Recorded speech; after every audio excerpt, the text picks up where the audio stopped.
उसके पीछे मत जाओ। पर देखते ही देखते दोनों राजकुमारी डूब गईं।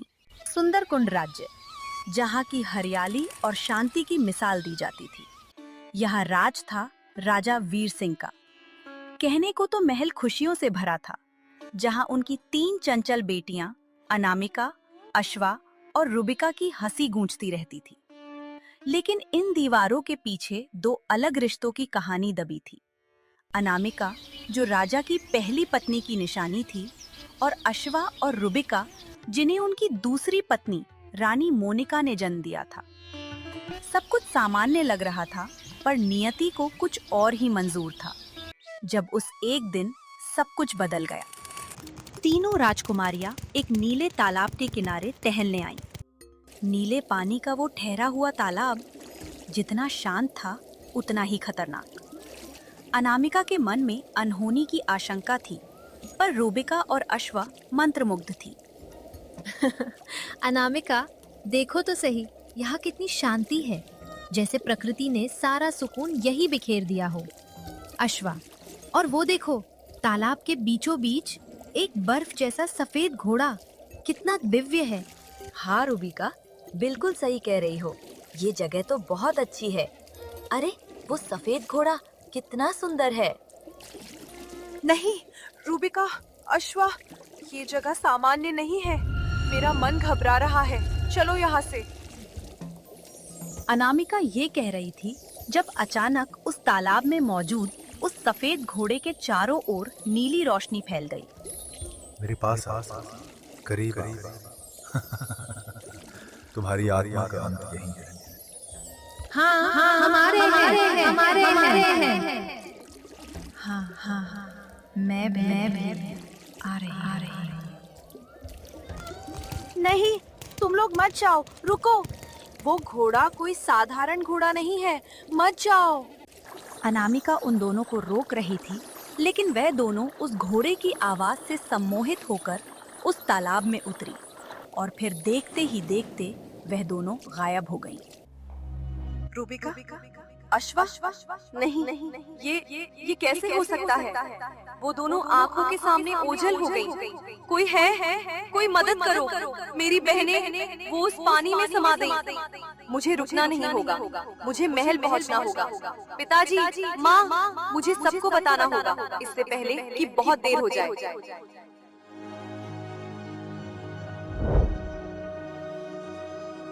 अनामिका, तुम अकेली?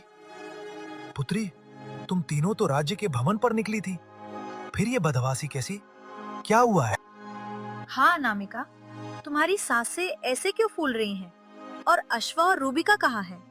वो तो हर पल तुम्हारे साथ रहती थी। बोलो, कहाँ छोड़ आई हो उन्हें? और उन दोनों के पूछने पर राजकुमारी अनामिका ने उन्हें सारी बात बताई, जिसे सुनकर वह दोनों परेशान हुए। ये तुम क्या कह रही हो अनामिका? मेरी बच्चियां, मेरी अश्वा और रूबिका? नहीं महाराज, खड़े क्या देख रहे हैं? जाइए, अभी इसी वक्त जाइए। मुझे मेरी बेटियां जीवित चाहिए, किसी भी कीमत पर। उन्हें मेरे पास वापस लेकर आइए। शांत हो जाइए महारानी, आप धीरज रखिए। मैं वचन देता हूँ, मैं अपनी पुत्रियों को उस तालाब की गहराइयों से भी ढूंढ निकालूंगा। सैनिकों, तैयार हो जाओ, हम अभी इसी क्षण प्रस्थान करेंगे। फिर राजा वीर अपनी दोनों पुत्रियों को ढूंढने उस तालाब के पास गए, लेकिन वो उन्हें कहीं नहीं मिली। जब वो हताश होकर महल लौटे, महारानी, सब खत्म हो गया। हमारी दोनों पुत्रियां उस तालाब की गहराइयों में खो गईं। हमने बहुत ढूंढा, पर उनकी लाश तक नहीं मिली। हमें माफ कर दीजिए महारानी, हम उन्हें नहीं बचा पाए। नहीं, नहीं, ऐसा नहीं हो सकता। मेरी बिटिया उस तालाब में नहीं मर सकती। नहीं। अगर ऐसा हुआ तो अनर्थ हो जाएगा, बहुत बड़ा अनर्थ हो जाएगा। वो नहीं मरी होंगी। उसे पता है वो मेरी बेटियां हैं। नहीं, अगर पानी ने उन्हें अपना लिया तो सब बर्बाद हो जाएगा, सब राख हो जाएगा। रानी मोनिका के शब्द किसी पहेली की तरह उनके होठों से गिर रहे थे। उनकी आंखों में दुख से ज्यादा खौफ था। वो अपनी ही दुनिया में खो चुकी थे, जबकि राजा वीर और अनामिका अपने घम के बोझ तले दबे उनकी इस अजीब सी हालत को देख ही नहीं पाए। अपनी दोनों बहनों की मृत्यु पर राजकुमारी अनामिका रोते रोते सो चुकी थी, जब उन्हें सपने में वही घोड़ा दिखाई दिया। अनामिका, मेरे पास आओ। मैं तुम्हारे इंतजार में हूं। तुम्हें आना होगा। कौन हो तुम? तुम मुझे क्यों बुला रहे हो? नहीं नहीं। अभी अनामिका कुछ और कहती, जब अचानक उसकी नींद खुल गई। ये कैसा सपना था? वही सफेद घोड़ा, वही नीला तालाब, लेकिन वो मेरे सपनों में क्यों आ रहा है?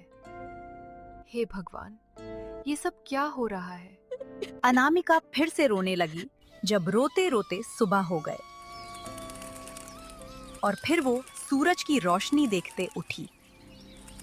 नहीं, मैं ऐसे हार नहीं मार सकती। वो तालाब उन्हें नहीं मार सकता। मुझे वहां जाना ही होगा, चाहे जो हो जाए। मैं उन्हें वापस लेकर आऊंगी। अनामिका ये सोचकर वहां से निकल गई, जब रास्ते में उसे एक साधु बाबा मिले। अरे राजकुमारी, आप यहाँ और आप रो क्यों रही हैं? साधु बाबा के पूछने पर राजकुमारी अनामिका ने उन्हें सारी बात बताई। राजकुमारी, आपकी दोनों बहनें उसी तालाब में हैं और जिंदा है, और अगर आप उन्हें बचाना चाहती हैं तो आपको उस तालाब का रहस्य सुलझाना होगा, क्योंकि वो तालाब कोई साधारण तालाब नहीं है। वो जादुई तालाब बलिदान मांगता है। राजकुमारी अनामिका ये कहकर उस तालाब के पास गई और उसमें उतर गई।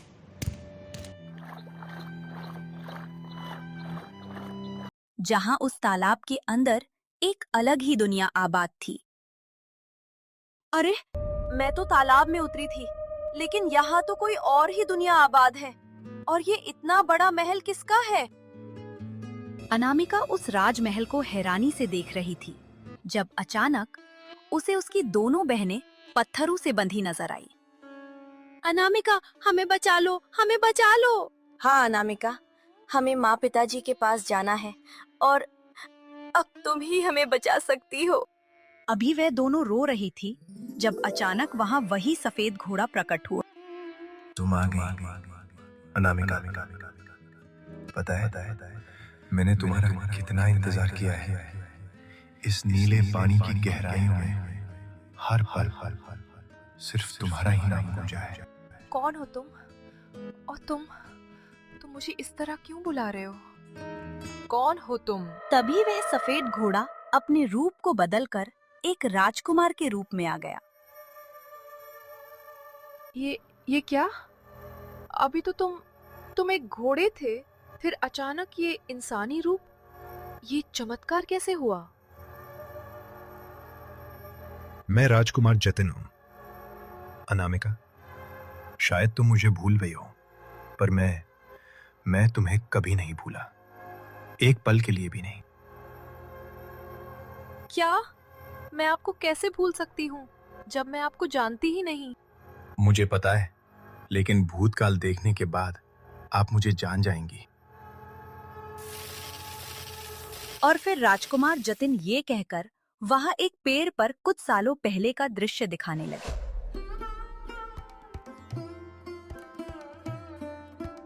अनामिका, तुम्हारी इन आंखों में मुझे पूरी दुनिया दिखाई देती है। मैं तुमसे बेइंतहा मोहब्बत करता हूं।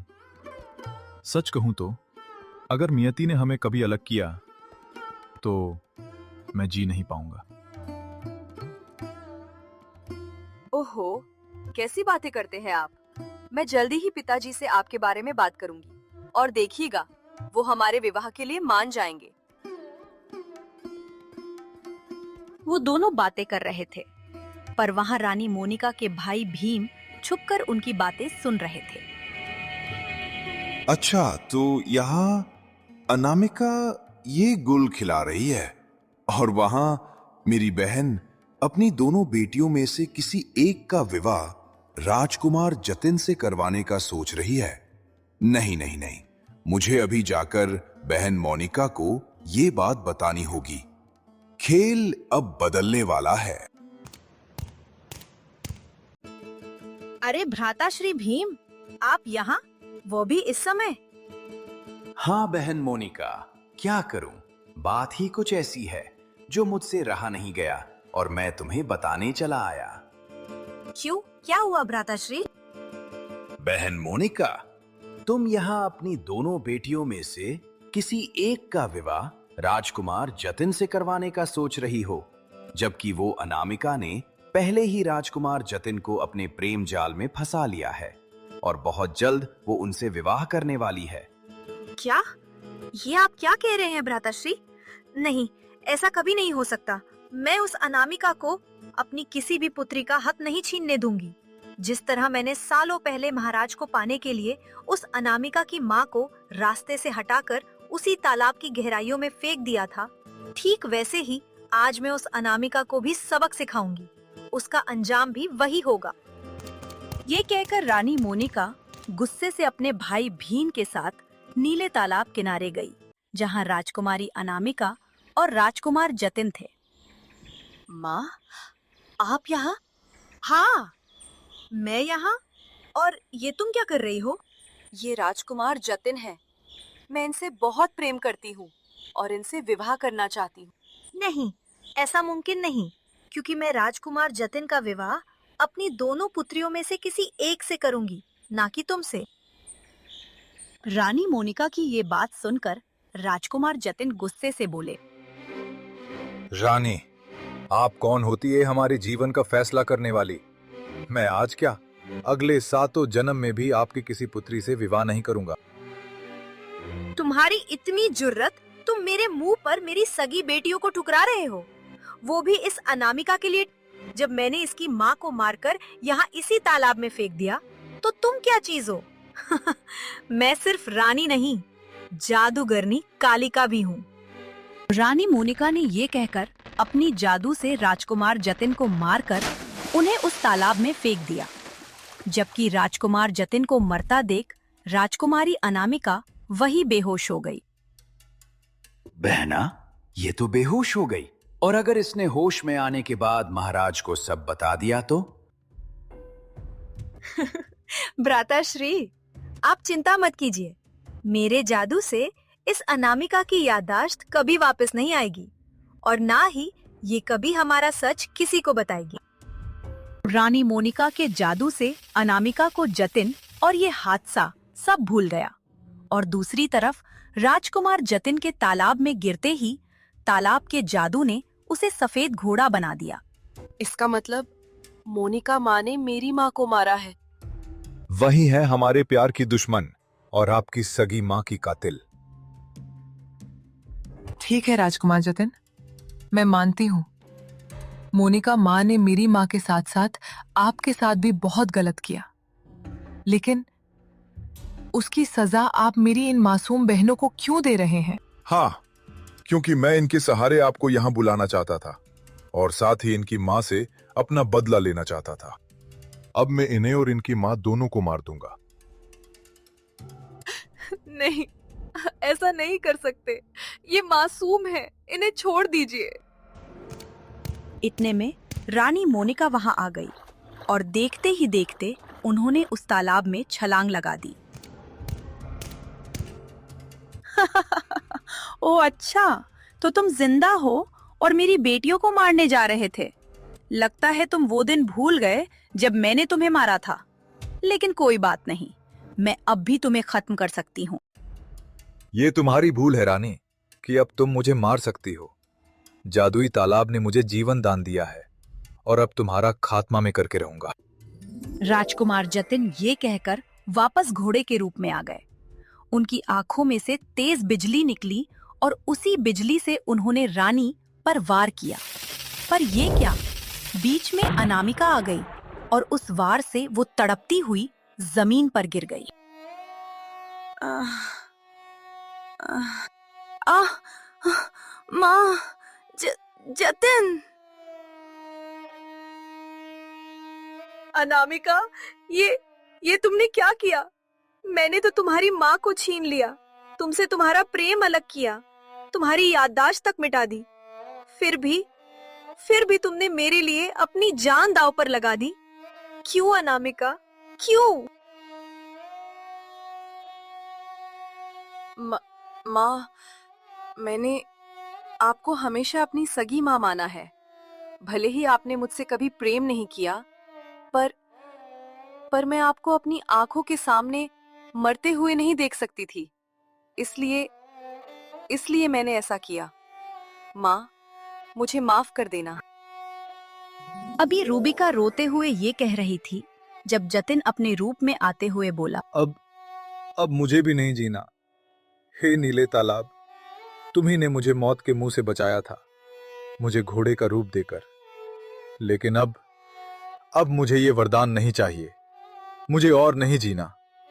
अनामिका, मैं आ रहा हूं। नहीं राजकुमार जतिन, अब मुझे जाना होगा।